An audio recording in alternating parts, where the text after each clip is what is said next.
welcome to CITAM Church Online Talkshow. Did you notice I always start with it? Ata kwa TV. Oh, slap. Hey.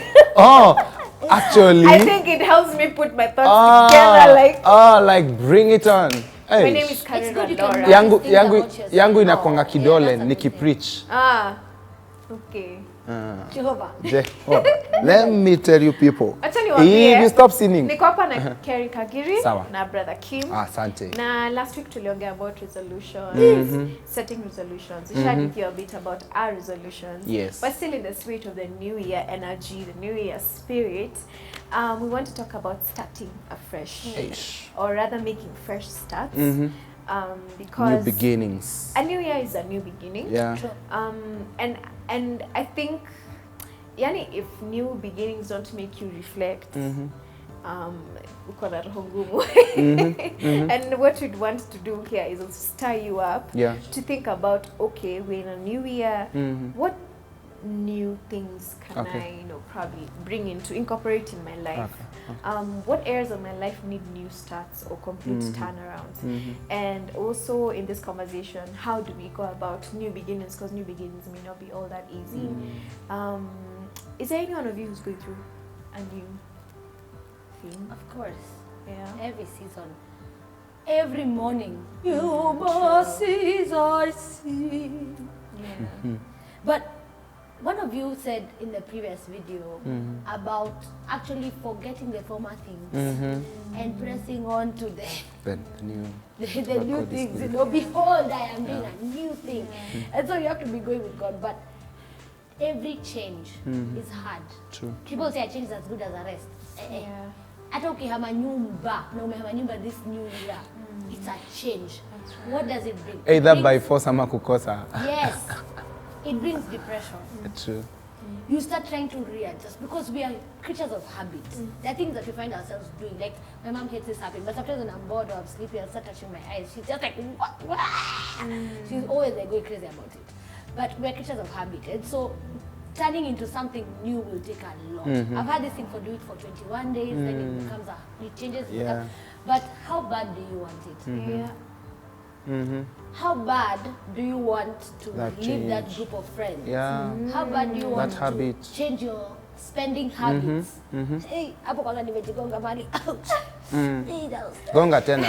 Yeah. It's painful. Yeah. How bad do you want to I really like that, Kerry. and how hard are you ready to get it? Wow. Yeah. Because anybody can get it. Yeah.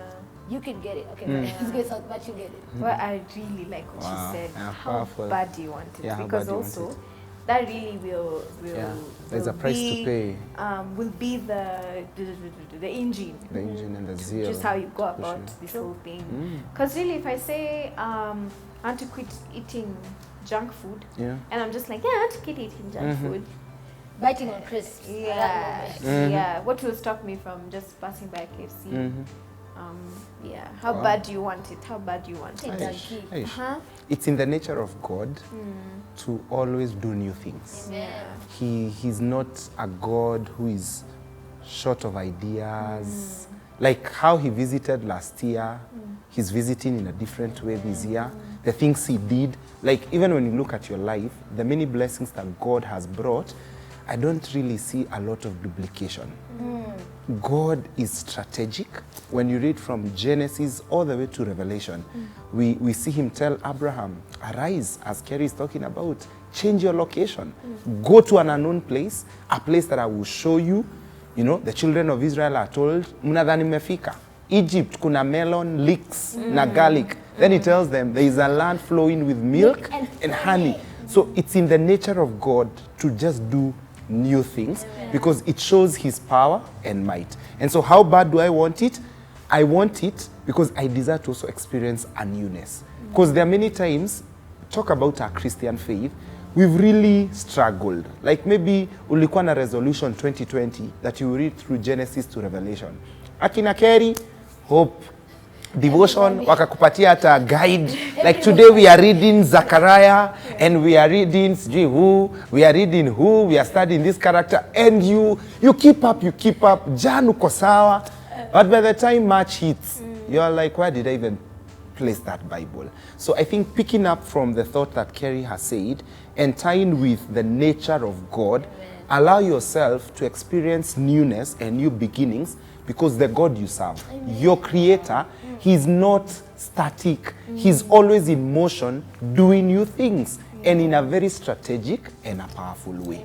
So I think that really motivates me to also desire newness so that my life is also not very stagnant and also very, you know, boring. And as they always say, let me use this example, the moment water stagnates, pahali, wadudu anakam, chura zinakam, pests and everything. If you're not growing, yes, you're dying. that's a point.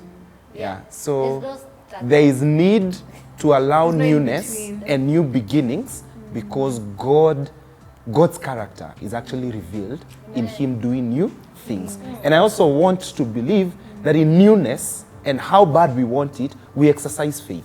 Because if there is a year we exercised faith was 2020. Because mnakumbuka tulikuwa tunavaa hizo mask. Hallelujah. Faith, you know, even faith to sit down, come up with such a show. So this year, God is also calling us as we trust for new things.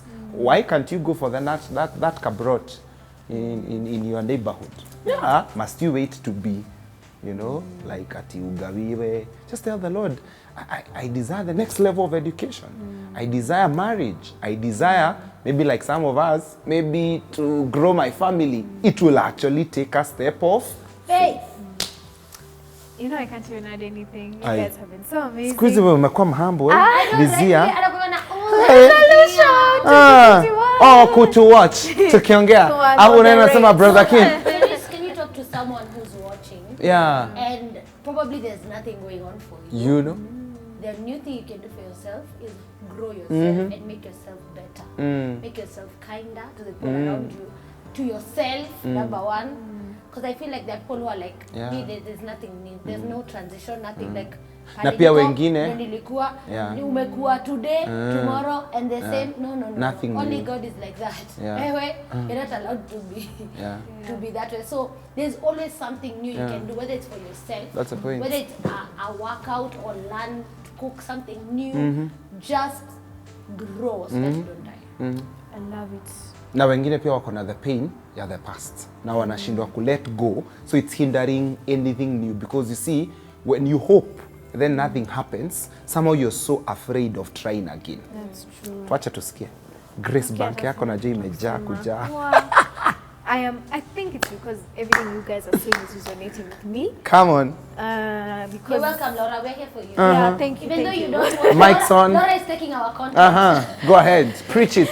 Kama msaidika mimi nasaidika. Sasa tunasaidika sana. But I think maybe my parting shot would be I feel like there are people who maybe would relate to me and probably the age where we are at in your early 20s and you're just in a bit of an existential crisis because the realities of life are coming and meeting in one place. There's everything you hoped and dreamed of when you were, I even talked about this thing in the last video. When you were 16, 19, 20, you wanted to be married by 25. 25 ndio like ama ilikupita hivi kama basi ya City Hopper ikiwa inaingia hapo Nairobi Hospital ingia hivi kakuchenga hivi. I mean, na unajua I guess when you get on with it for a while you start to realize that okay, you know what, I can handle not getting things my way. But before you get to that point, you're usually in that rut for why are things not going my way? Not working my way. So I think that would be my word to someone who's watching us. Wow. And you're just feeling like, I don't want a fresh start, I want things to go my way. It's his way. His way, your way. If by now, all along you've been trying to work in that your way, no, work.